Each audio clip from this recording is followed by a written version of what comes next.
अस्सलाम वालेकुम। वालेकुम अस्सलाम। आज मुकम्मल हो जाएगा ना? आधा काम हो जाएगा आज। ये दीवार तो बिल्कुल ठीक है, लेकिन इस दीवार पर प्लास्टर करना पड़ेगा। समझ गई। तो फिर 1-2 दिन में मुकम्मल होगा। जी इंशाल्लाह हो जाएगा। ठीक है, मैं बीच बीच में आकर देखती रहूंगी। जी ठीक है। अब मैं चलती हूँ। खुदा हाफिज।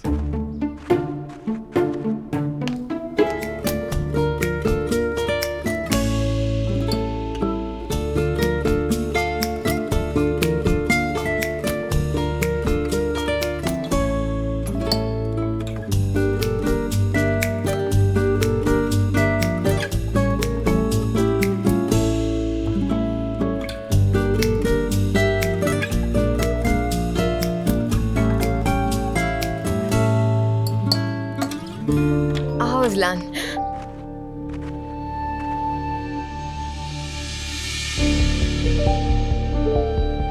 किसने किया ये हाल?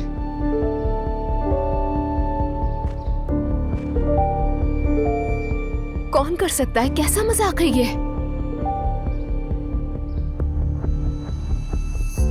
ये क्या है? वॉलपेपर है ना? ये जानता हूं मैं। गौर से देखो इसे।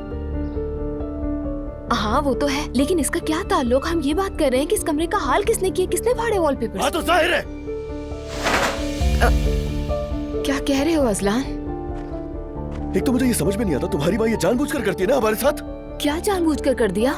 शायद जानती नहीं हो ना तुम, ये जो खंजीर है ये हमारे दीन में हराम है और मेरे माँ बाप दीनदार लोग हैं, समझ आई तुम्हें? इसीलिए उन्हें ये दीवार पे नहीं अच्छा लगा। अजलान तुम होश में तो हो? ये एक तस्वीर है, पता भी है तुम क्या कह रहे हो? तस्वीर हो या नहीं इससे फर्क नहीं पड़ता दुआ।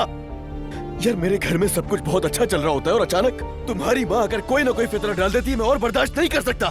बस ये पहले मैंने चूज किया है, फिर मॉम ने पसंद किया, समझ आ रही है तुम्हें? और तुम मेरी मॉम के बारे में बात करने से पहले अपनी अम्मी को देखो। खामोशी से कमरे में आकर बगैर कुछ कहे वॉलपेपर फाड़ दिए। ये क्या है? ये कौन सा तरीका है? मुझे ये बता दो अजलान। ये घर उन्हीं का है, तभी से बात करो। मैं तंग आ गई हूँ अजलान, तुम्हारे घर और तुम्हारे पागलपन जैसे उसूलों से तंग आ चुकी हूँ मैं। सुना तुमने? खामोश हो जाओ। नहीं हूँ तो क्या होगा? बिजली गिरेगी मुझ पर। ये कौन से उसूल हैं?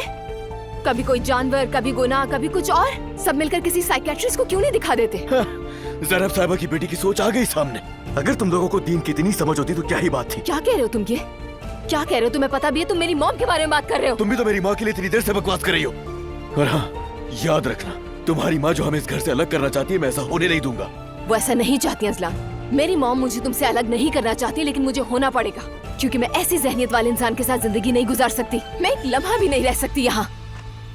हाँ ठीक है, जाओ अपनी माँ के पास जाओ। हाँ मॉम के पास ही जा रही हूँ। अच्छी बात है।